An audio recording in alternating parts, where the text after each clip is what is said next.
Setelah 2 kali gagal mengirimkan tim sepak bola Sumsel di PON ke-17 di Kalimantan Timur dan PON ke-18 di Riau, kali ini tim sepak bola PON Sumsel optimis dapat lolos di Prapon dan melenggang ke PON ke-19 di Jawa Barat pada tahun 2016 mendatang.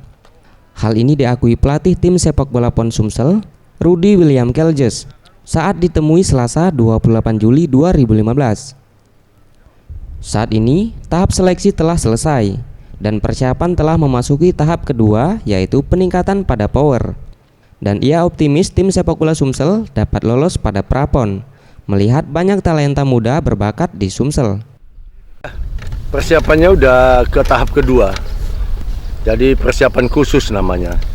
Jadi anak-anak ini fisiknya supaya kuat, kita sudah menginjak pada power. Jadi kalau persiapan kedua ini, persiapan khusus ini tercapai, nah baru kita bicara taktik. Jadi 40%-nya nanti taktik, itu persiapan pertandingan. Cuman saya juga sedikit bangga sama anak-anak.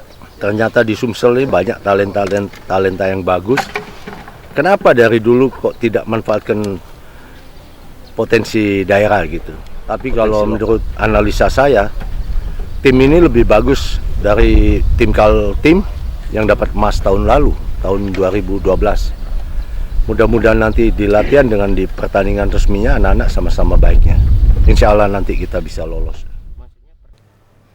Rudy menambahkan saat ini tim sepak bola Sumsel fokus untuk lolos pada Prapon. Setelah lolos pada Prapon, baru akan merancangkan strategi untuk juara pada PON ke-19 di Jawa Barat. Gusti Putu Sumertayasa, Sriwijaya TV.